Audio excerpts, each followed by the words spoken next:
So I have used a lot of groove boxes over the years. Big ones, small ones, battery powered, feature packed. But this one has a feature I honestly think every groove box should copy.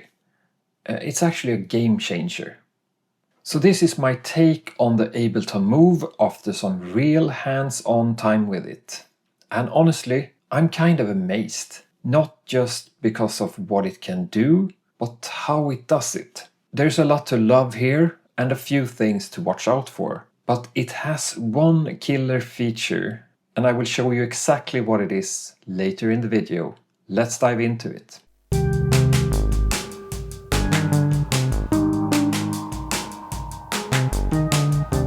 First off, the starting point. The fact that when you start up a new session, you get these 4 tracks with randomized presets. They're not completely randomized, they follow this drum, bass, pad, lead structure. For me, this is just awesome. So getting a starting point to build on is exactly what I need when I start a new jam. But of course, it doesn't get perfect every time, but then you can just change the preset you don't like. I often spend too much time choosing presets, so this could save me some time when I want to do a quick jam. And so far, I can't really stop picking this up. It's so fun to use. I really didn't think that I would be this inspired by the Ableton Move.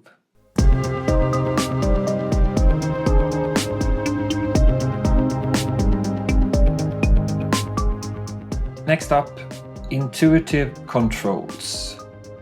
So if you watch my first unboxing and first jam with the Ableton Move, you noticed that I had some issues with the navigations and stuff, but that's almost always the case when you try new gear. There's nothing complicated about the navigations in the Move. It's actually really intuitive. So in that video I had some struggles to find where you lower the volume of a specific track, because it wasn't any of these. So it's very simple actually. You just press the track you want to lower the volume on and use this global volume here to lower the track volume.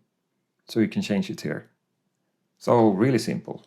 Later on, when I wanted to change the velocity of a step, I just tried to hold down the step and change here, and you get it, velocity.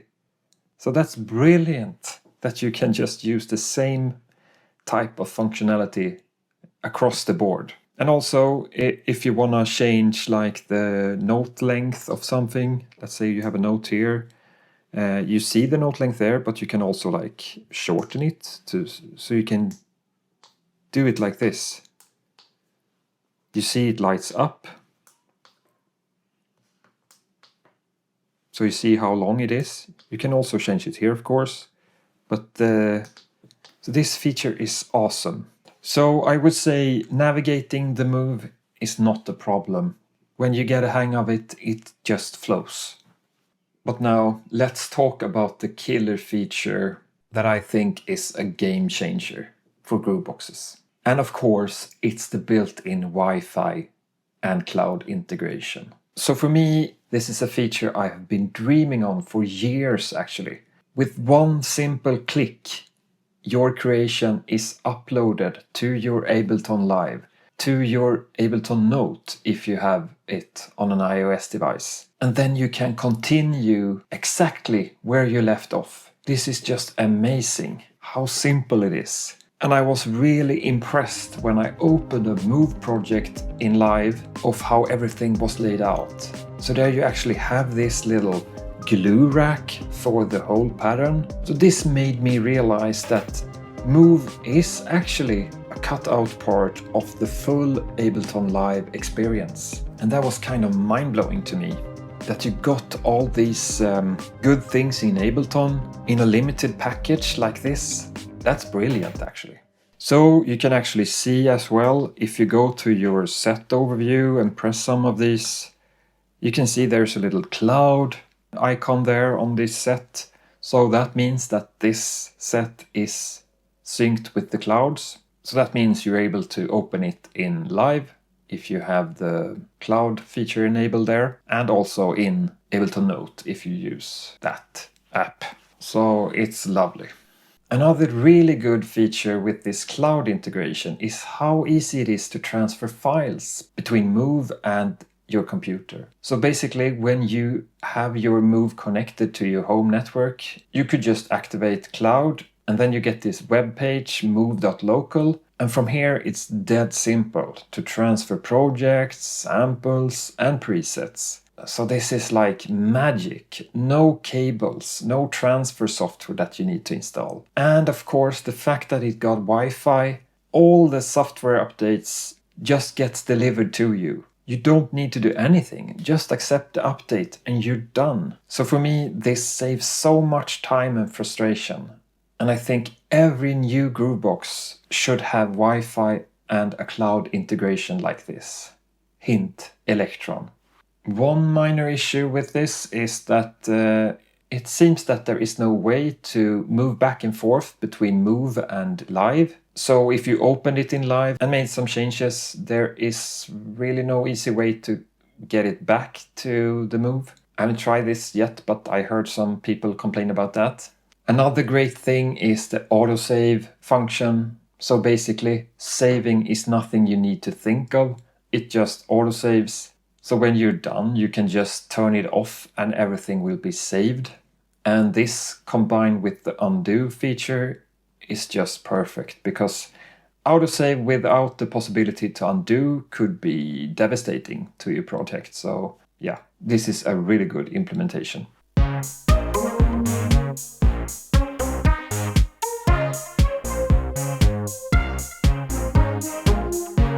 So one minor complaint that I have, and it is actually the quality of the speakers. Now, don't get me wrong, I love the fact that it has a speaker, because you don't have your headphones with you all the time, and with the speaker you're still able to do your jam. So that's a good thing.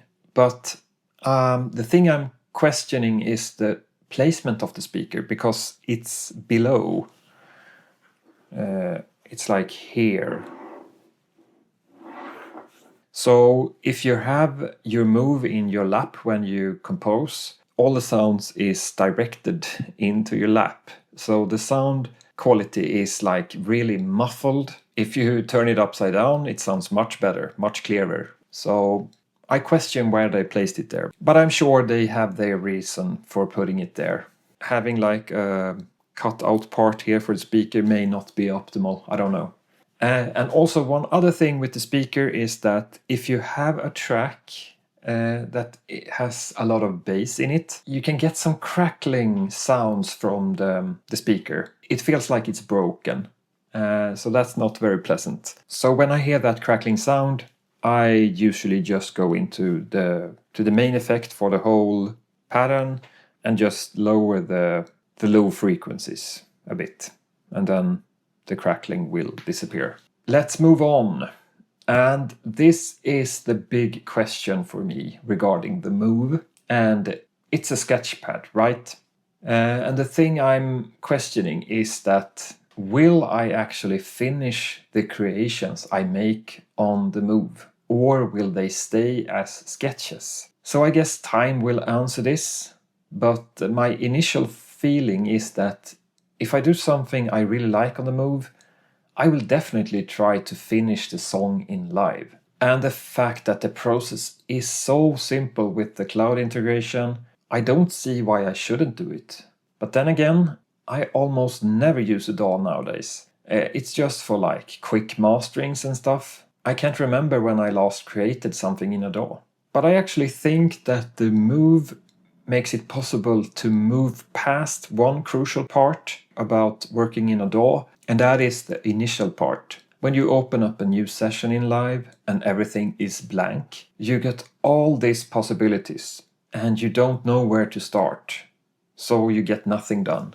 This state is already covered by the Move. So if you have all your different sections laid out in the Move, you basically just need to do an arrangement, maybe add some effects and some mastering, and you're done. In theory, that is.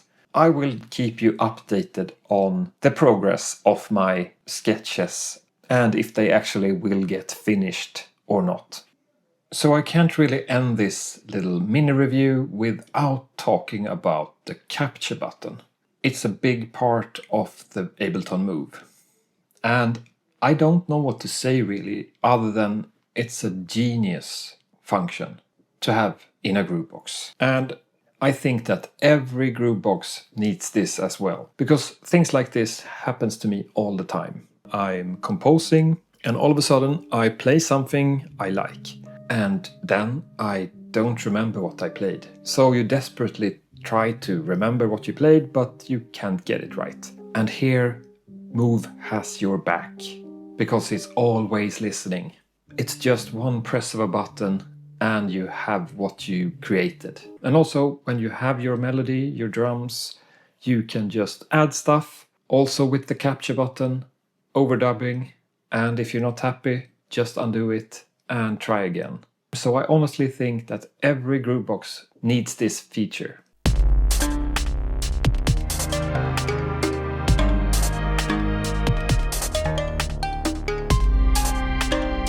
So that's all I had for today. Thanks for hanging out, and I will see you in the next one. Bye!